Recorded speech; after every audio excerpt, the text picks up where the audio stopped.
open it up to our pool reporter, who will ask questions on behalf of the media. Dr. Walks, over to you.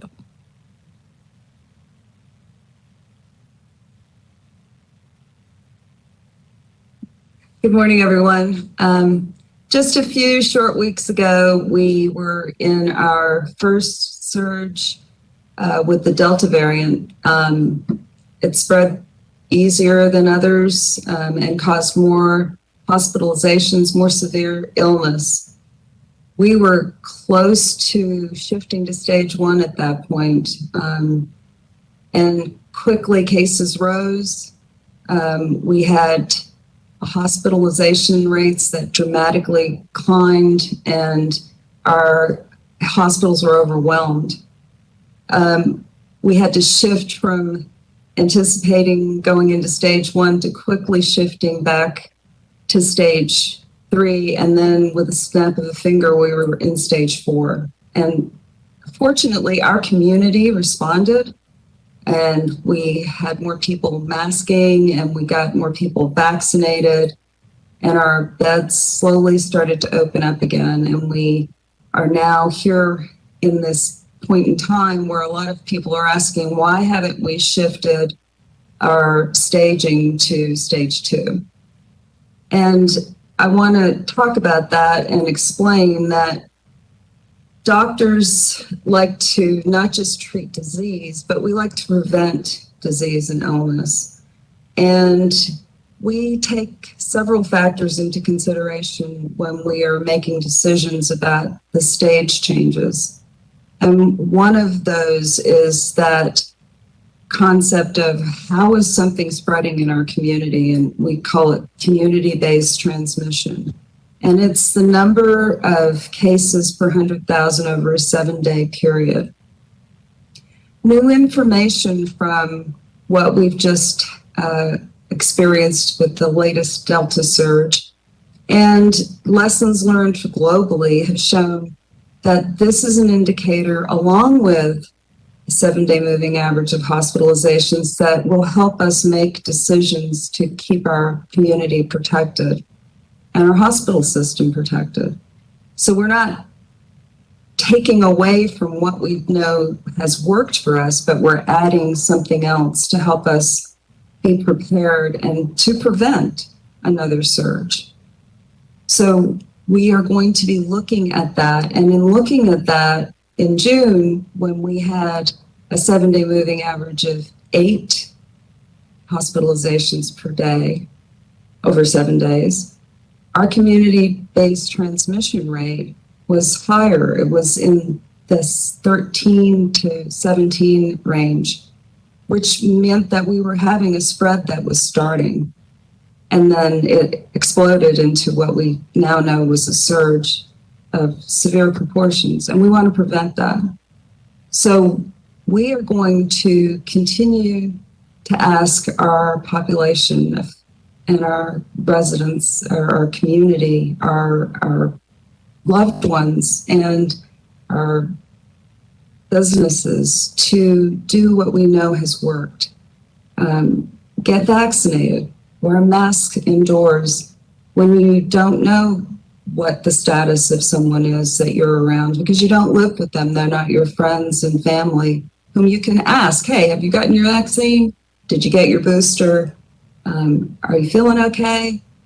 Wear a mask indoors in public settings when we have community-based transmission that's high. And right now, when we look at our numbers of cases in the last 7 days per 100,000, we are seeing 50 cases per 100,000 in the last 7 days, which puts us in a period of substantial transmission. And it's for that reason that we're going to stay in stage 3. And we know that that number is slowly going down. And as it continues to come down, then we'll make take another look at things.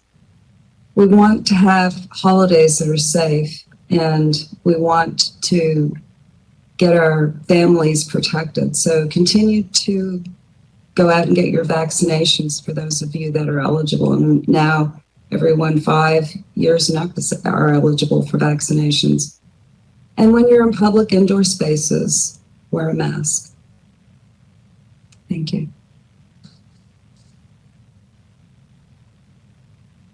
Thank you, Dr. Walks. And I know that's a lot for us to swallow. Like if you're that person who's watching the metrics that we've already identified, you were ready to roll into stage 2 and enjoy your Thanksgiving holiday with limited restrictions. And I know we're tired. We've been in this for 2 years. We've lost friends, we've lost family, we've lost other loved ones. And we are just tired, right? We're just tired of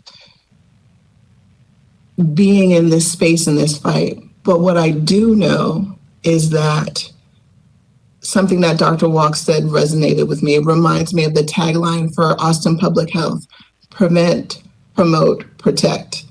And that's what we're trying to do. And so as the virus continues to change and strive and struggle to survive, we have to continue to get smarter. We have to make sure that we're using every piece of data that is at our disposal to make sure that we're giving you, the community, the best information possible to make good recommendations and to prevent disease, protect your family, and promote good health.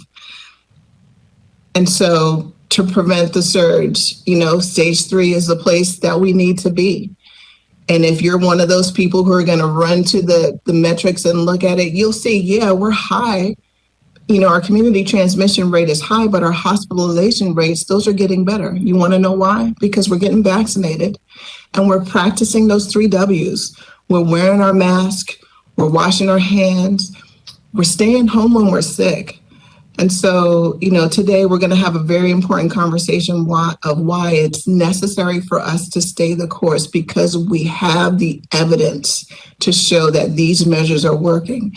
And if we just push a little bit more, I know we can get there. Thank you. And I'll pick up from there. Good morning, everyone. As we at Austin Public Health are constantly monitoring the trend of disease in our community, and COVID is no exception. Especially as the data comes in and we're getting more information, we're trying to figure out the best ways to track that information. And as my colleagues have mentioned here, we evaluate many indicators. As you've seen, we started with 1 dashboard. We have 4 dashboards now. And the reason we try to put this information up is so that you in the community within Austin and Travis County, and even those people who want to come and visit Austin and Travis County, can make the best informed decisions about COVID and what's happening in our community. It gives you the best picture of what's going on. When we look at the community transmission rate, it's the potential of disease transmission risk. And it provides us some additional information so that we can make informed decisions. We have really good indicators right now for all our other indicators, but community-based transmission rate is going to be able to tell us what's the potential of disease transmission risk, so that when you go out, you make those key informed decisions to protect your family and your loved ones. The other thing we need to consider, we need to look at disease transmission. We are about to enter into the seasonality of disease, and that is we're entering into cold and flu season. This time last year is when we began to see a spike in our second surge of COVID-19. We don't want to be there again. So we're in the position right now to keep COVID-19 at bay, and by continuing to be cautious around others, especially if they are vulnerable, and we want to make sure that we're vaccinated so we not only protect ourselves, but protect those who are most vulnerable in our community. This week, we've seen 604 new cases, and we'll report 604 new cases out for the week this week, and 4 additional deaths. 2 months ago, we were seeing over 700 cases in one day. That's a huge difference. We want that indicator to continue to drop down.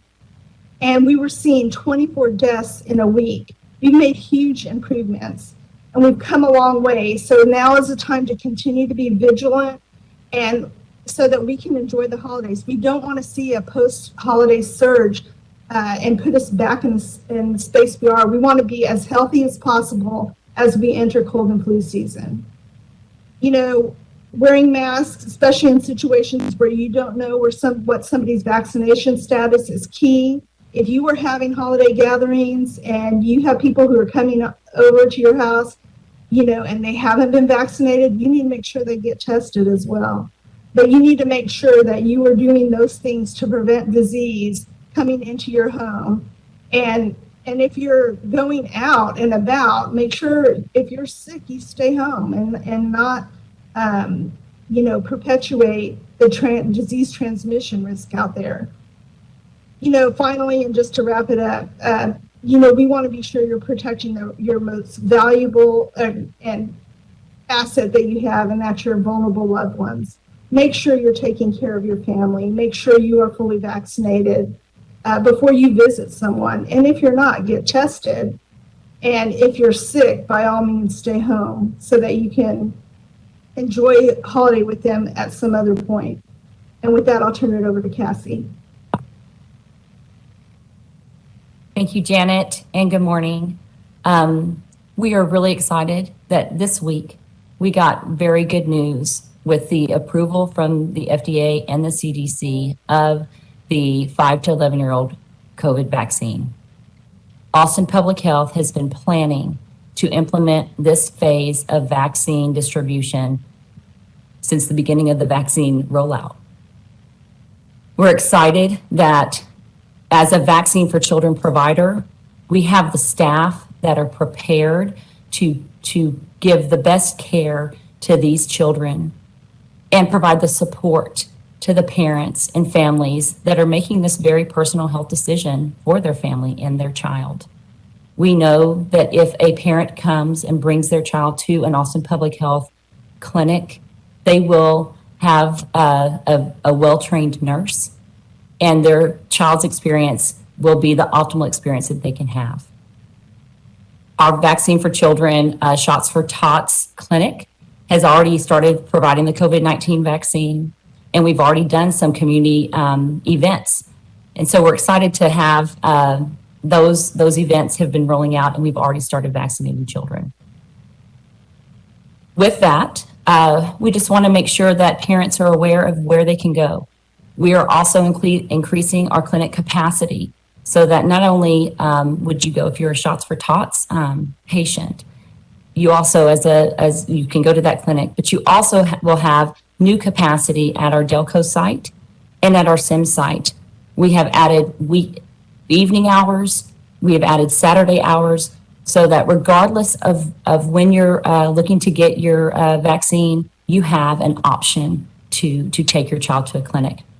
We do allow for appointments, but we also are providing services in a walk-up capacity as well. So we want to encourage anyone who is looking for that vaccine, contact 311, find out what resources are available, and go and take advantage of those sites. We have planned and prepared for this moment. We are excited that we have these vaccines. We have over 6,000 vaccines ready to roll out in this first week, and we're prepared to order more if we need to. We have the right staff, the right facilities, the right settings available for all of our children to be able to access that vaccine. And we know we couldn't do this alone, so we are so appreciative of all of the partner organizations that are participating in this space as well, because it just increased our network of capacity, and we're supporting each other in providing this important service to our community. So as we look into the weekend and as we look into the next few weeks, before we get to the holidays, make plans to get your child vaccinated. Identify what resources are available. And as always, you can contact Austin Public Health. We are here to support you. And with that, I'll open it up for questions. Cassie, one quick thing. When they call 311, will they be able to tell them which clinics are walk-up and which ones are by appointment? 311 will be able to connect. If 311 doesn't have that information, we will make sure that they are armed with that. But if not, they will connect the individual to our resource lines, and we'll be able to provide that to them. And in addition, we'll be able to navigate them to an appointment if they want to go ahead and make an appointment. Thank you very much for that. We will now open it up to our pool reporter from KUT, Sangeeta. The first question is from KUT. How many pediatric COVID-19 vaccine doses does APH expect to administer at clinics next week? Do you anticipate vaccine supply or allocations being a limiting factor in the near term? That's a great question, and I'll jump in. We do not anticipate any vaccine supply being a limiting factor in providing vaccine. We already have received our first allocation, and it's over 6,000 doses, and we've already started administering. Next week, we look to try to push out as many of those as we can through our Delco and Sims location. And also, we are excited that this Saturday we'll be administering vaccine and supporting the Dove Springs community through Council Member Vanessa Fuentes' Community Resource Fair. And we're hoping that we'll be able to give a significant number of childhood vaccines there as well. So we think that this is going to be a incredible week. We hope to see as many children vaccinated as possible. And I think it's important to note this population that's newly eligible, there's about 115,000 children. So really looking at how we can reach as many of them as we can before we get into the holiday season. The next question is from KXAN. What steps are you taking to maintain the public's trust as you shift what informs the risk-based guidelines to include community transmission rate?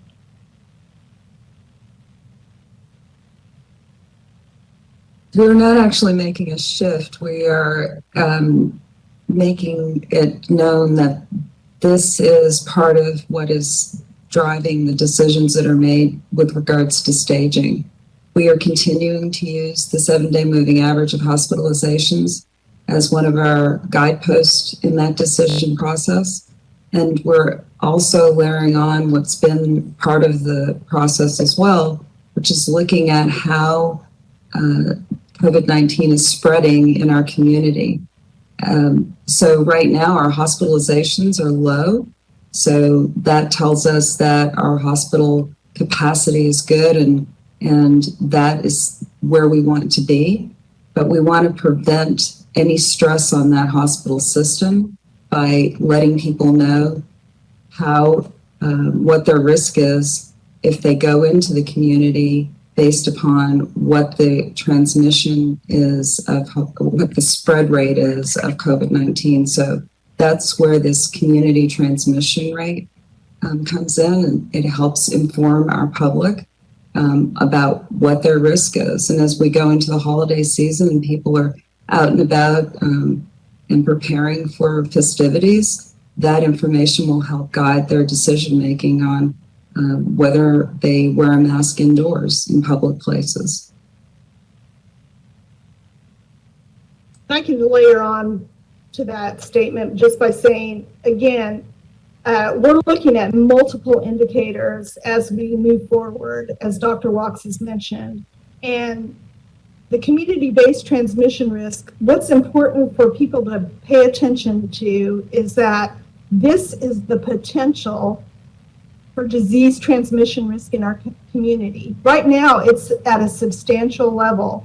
So even though we have indicators that are showing that our community case counts and our hospitalizations are coming down, our community-based transmission risk is still at a very high level. And we need to be mindful that when you go out and you're out and about, that you are protecting yourself from the potential of exposing yourself to COVID-19 and bringing it home and potentially affecting somebody that may be there that is more vulnerable. So, you know, again, it's a potential. We recognized early on, we had good indicators back in June that our numbers were really low and things were looking good, but the community-based transmission risk was obviously something that we weren't really paying attention to as well as we should have been, and the potential for disease transmission was very high. So, and you can see what happened. We had a surge that was unprecedented. It was larger than some of our other surges that we had. And we just don't want to be there again, especially after the holidays, because we know we surged after the holidays last year. I just don't want to be there again this year. As we learned from this previous surge of Delta caused severe disease and severe enough disease to require a lot of hospitalizations. The stress on our hospital systems was something that we do not want to see repeated again, especially in this time when we know there are going to be more respiratory illnesses that develop. We know that flu is going to be more prevalent unless we get vaccinated and continue to do the things that we know we can do to prevent the spread of flu. And we also know that COVID, particularly this variant, it causes severe disease, much more severe in some cases. And that is what we are trying to prevent. We're trying to prevent the severity of disease, the impact of that severe disease on our hospital systems and our ICU bed capacities from overwhelming our system again. So to prevent that from happening, we are bringing this indicator out and letting people know that it's something to pay attention to. It's a way of protecting yourself from getting sick. And the hospital 7-day moving average of admissions is something that will help you understand what it is going on in our hospital systems. And the two together will help our community move forward.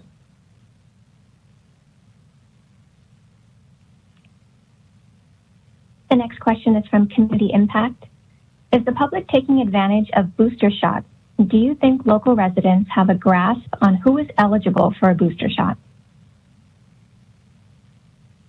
I'll start. We look at the booster shot uptake, and I think we look at it in two different ways. One, we look at overall what the general population is doing as far as booster vaccine, and we are seeing about 20,000 to 25,000 a week of individuals getting booster vaccine across Travis County, which is great.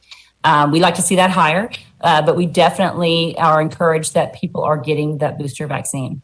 In our clinics, we were primarily a Moderna provider early on, and we have definitely seen a significant uptake in vaccines for Moderna for that additional booster dose in all of our clinics. Last week, we provided over 1,600 booster vaccines. And so we want to make sure folks know there's a lot of vaccine available. It's important that if you are eligible, a majority of individuals who have gotten their full protection for COVID vaccine are eligible. So really consider really think about getting a booster shot because it's likely that you're eligible. And if you were fully vaccinated in May, it's time. It's time for you to get your vaccine card out and look at your date and make a plan to get the booster vaccine. If you received the Johnson & Johnson vaccine 2 months after your first dose, you are, and regardless of eligibility, everyone who got the Johnson & Johnson vaccine should be getting a booster for Johnson & Johnson 2 months after their initial dose. So we just encourage everyone to take a look at that and to make a plan to get those booster vaccines done. It's really important as we look into the next few months that everyone consider getting that booster to make sure that they have that full protection. This is an important tool to help stave off surge and to make sure you boost your immunity against COVID-19.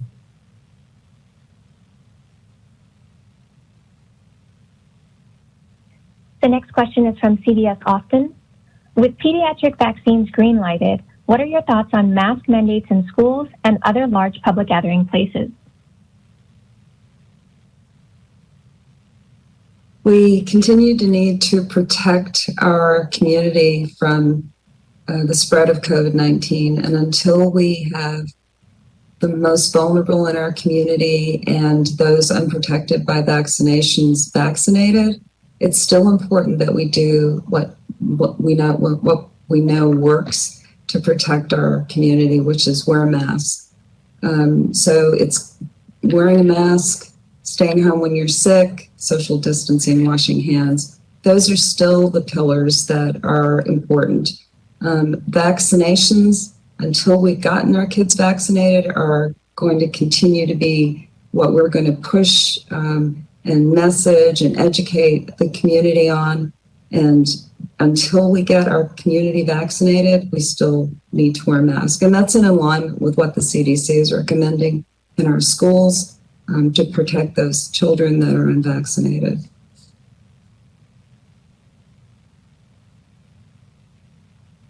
The next question is from the Austin American-Statesman. What is Austin Public Health's plan to ensure social and racial equity in child vaccine availability? Yeah, that's a great question. We know from being a child vaccine provider for over 30 years and really focusing on our populations that are low income and our populations that are disproportionately affected by vaccine preventable diseases, which unfortunately affects our populations of color, our Black and Brown residents, that we have to make sure that we focus on those individuals to ensure that they have that full protection. That is a key focus of our big shots and our Shots for Tots vaccine clinics. It's also a focus for where we have strategically placed our other static sites, including our Delco Center and our Old Sims Elementary location. So it's available in the Eastern Crescent. So there's easy access for those living in those areas of East Austin. We also are focusing on zip codes that have concentrations of populations of color so that they can have easy access to vaccines. So all of our pop-up clinics, we're really looking to focus in those areas, in those zip codes, so that there is very little barrier to getting access to vaccine. In our clinics and in our education outreach, we are ensuring that those that information is available in the languages that individuals prefer, and that when people come to our clinic experience, that we have vaccinators that are able to speak their language, and that we have support in the clinic so that people feel comfortable and confident in the decisions that they're making to get the vaccine. And when they need additional support afterwards to follow up on questions, we've staffed people in our nurse line and in our equity line to make sure that they can have a conversation that they feel is supporting them and giving them the information that they need in a comfortable space and from a trusted source. And thank you, Cassie. And just to add on to that, the department has been successful in receiving some grant dollars that have a specific focus on COVID-19 equity. And a lot of it is programmatic in the way that Cassie described, but it also looks at our public health infrastructure, and it makes sure that we are employing a diverse workforce that is reflective of the communities that we're trying to serve. It gives us opportunity to look at our resource allocation to make sure that we're funneling resources based on what our data is telling us and where there are gaps that we need to address. And we're also very intentionally working with our community partners because, as Cassie said earlier, it takes a village. And we recognize that in some spaces and places, someone's church or their community group might be a more trusted source than Austin Public Health. And we're okay with that. So however and whoever we can partner with and support those grassroots partnerships, that's part of our equity approach as well.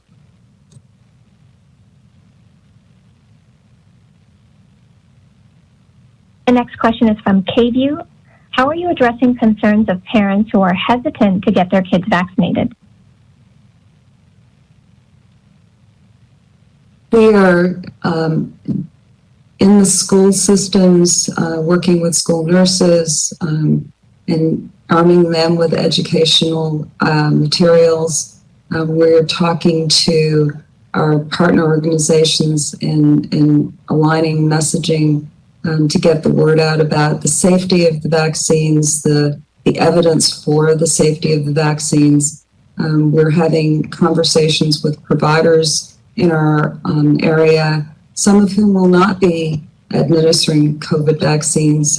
They've not become vaccine providers, but we're giving them the information and the knowledge of the safety data so that they can have conversations with their patients and the parents of their patients in the cases of the young ones, so that they can talk about safety and encourage them to get their children vaccinated and protected against COVID-19. So we are in that way addressing the concerns and making it possible for people to get good information and data-driven, scientifically based information to give them the assurance that this vaccine is safe and necessary to protect us from COVID-19.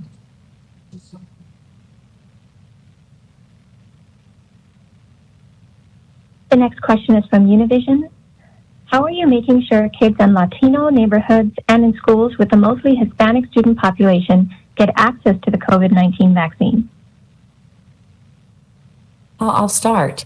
As we've kind of talked about before, some of the opportunities include giving more information at the school level and engaging the parents so that they know where they have access. We have employed community health workers that are working with the schools specifically, and specifically with schools that have a large population of Spanish language students, and working with them to ensure that they have the knowledge and information about the vaccine, and also have information about where they can get access to the vaccine. So that's one piece that we're looking at. And then additionally, we are working to make sure that we strategically provide clinics in locations that are easily accessible for those patient populations and those families. So for example, this Saturday, we are going to be in Dove Springs supporting our councilwoman Vanessa Fuentes' community resource fair and providing pediatric vaccines at that location. Additionally, we're looking at specific schools that we can be in to provide after-school vaccines so the parent can accompany their child and be able to support their child through that vaccine experience, as well as being in other community-based spaces that are supportive of all members of our community, but also provide space for individuals that are Spanish-speaking or have Spanish-speaking preferences, as well as staffing those clinics to make sure that when you are getting your vaccine from that nurse, that they are able to speak to you directly in the language that you prefer. So those are some things that we're really working to put together to make sure the language that we use, the materials that's available are culturally and linguistically appropriate, and that we're really trying to take the vaccine and meet people where they're at so that there's no barrier for individuals being able to access vaccine for their family and particularly for their children.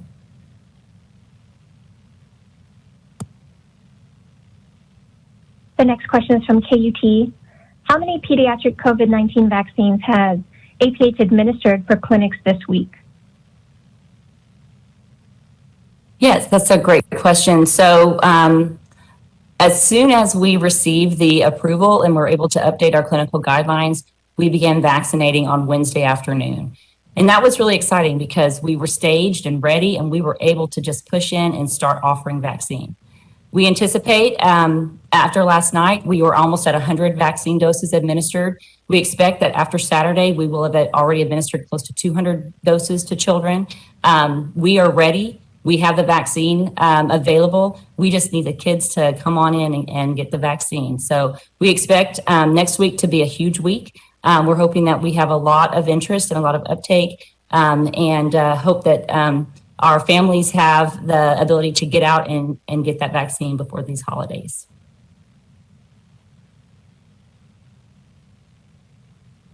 The next question is from KXAN.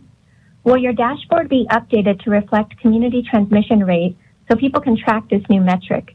Is there a number per 100,000 that would indicate stage 2 is safe?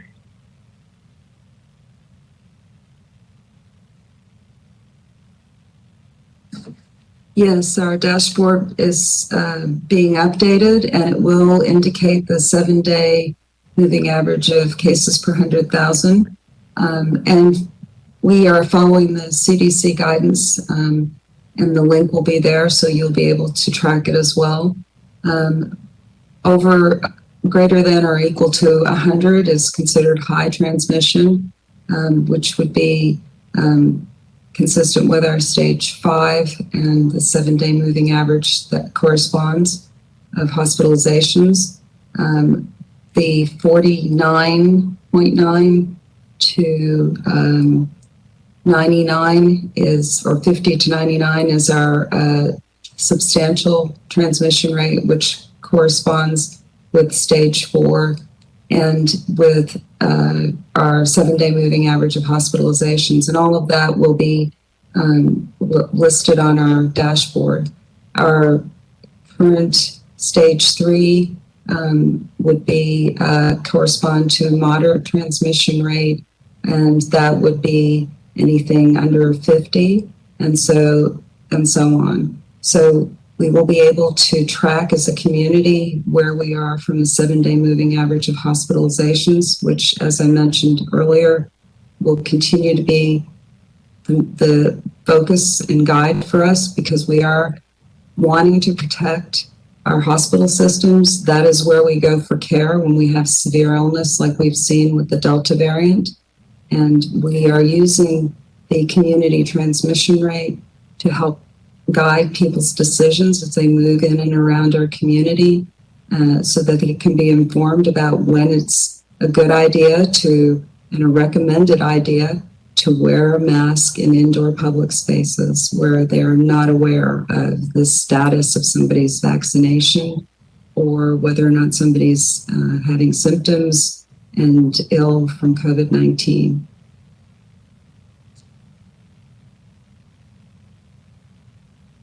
The next question is from the Austin American-Statesman.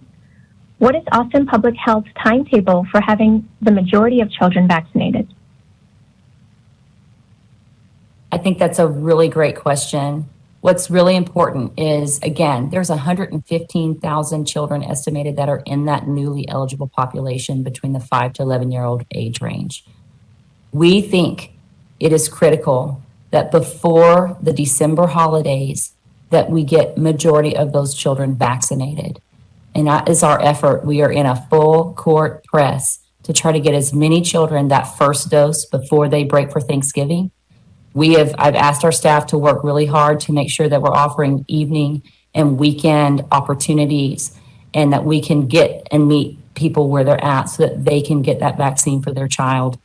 And then we are working to make sure that in December, throughout the month of December, those weeks, that we have those clinics available, and that we are popping up all over the county to make sure that there's an available space for these children to get their vaccine.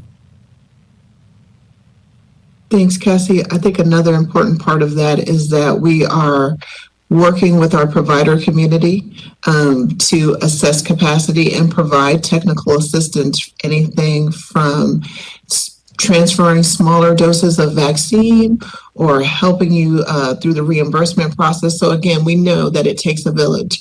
And so definitely as a provider, we're going to be in those spaces.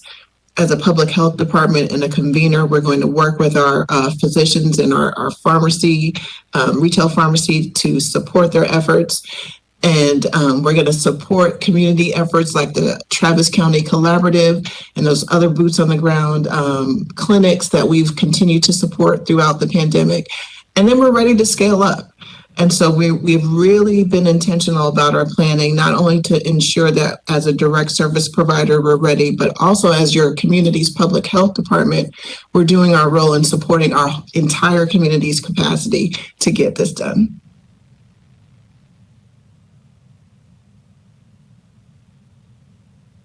The next question is from Fox 7. Where are pediatric vaccines available right now?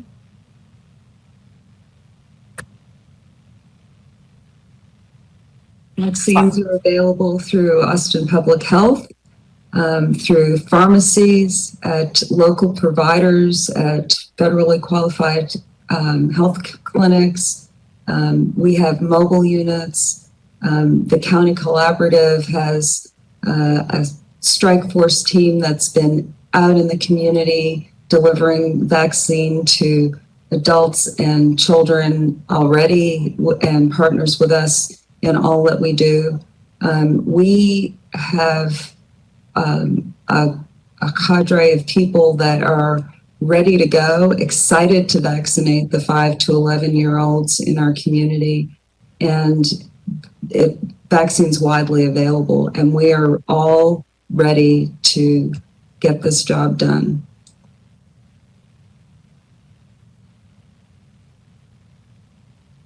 The next question is from KVUE. If you don't get the expected amount of kids vaccinated in the next week or so, how concerned are you that our area could see another surge over the holidays? We are constantly surveilling what happens here in our county, and that is why we're looking at this community-based transmission rate closely as we make decisions to change our staging, as well as in continuing going forward. We will be always looking at the 7-day moving average of hospitalizations. We want to protect our hospital system. That is where our healthcare providers are taking care of those who are very sick with COVID-19 and still are. There are still over 110 patients that are in hospital with COVID-19. It's not over. It's not gone. The storm is here. It's just not as severe as it was a couple of weeks ago. So we are still concerned. This is the season for respiratory illness to spread. In indoor spaces, when you're in close contact with family and friends enjoying a holiday.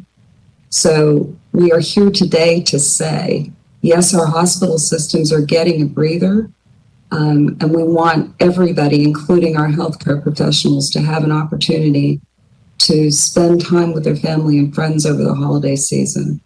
So when you're in public spaces, wear a mask indoors. And if you're not vaccinated and you're eligible for a vaccine because you're over the age of 5, please consider going to any one of the providers just mentioned and getting that vaccine for COVID-19 and for the flu if you're unvaccinated for flu. If you're eligible for a booster, please go and get your booster shot. We do want our community to see the end of this pandemic. And we do want that for everyone. So we're here today to ask you to just hang on a little longer and do what it takes to get us out of this. And I'll just add on to what Dr. Walks is saying. We have a fairly large unvaccinated population, and we are still in community-based transmission risk level of substantial risk to the community. I think there is the potential there that we could have a surge after the holidays if people are not careful. And this is a reason we continue to preach prevention, and protection of those that are vulnerable and to get vaccinated.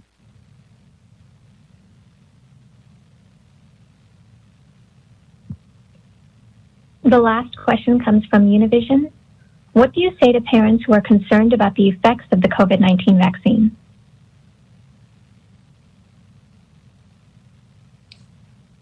We say that the entities that we look to protect us in this country and make sure that what is available to us is safe have done their due diligence, and the studies show that the vaccine is safe.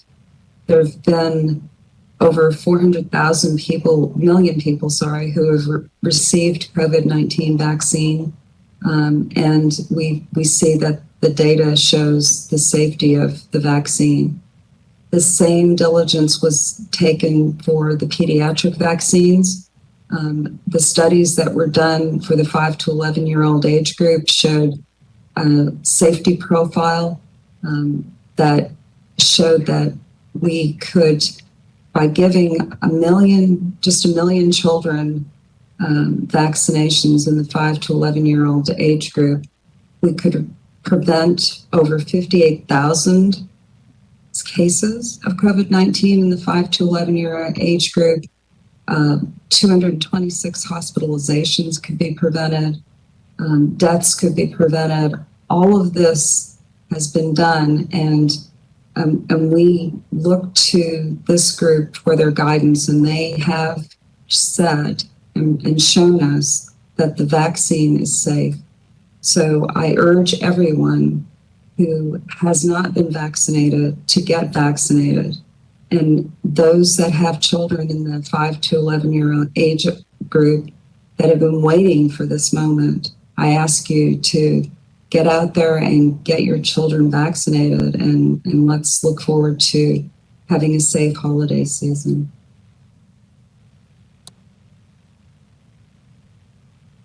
Thank you, Dr. Walks.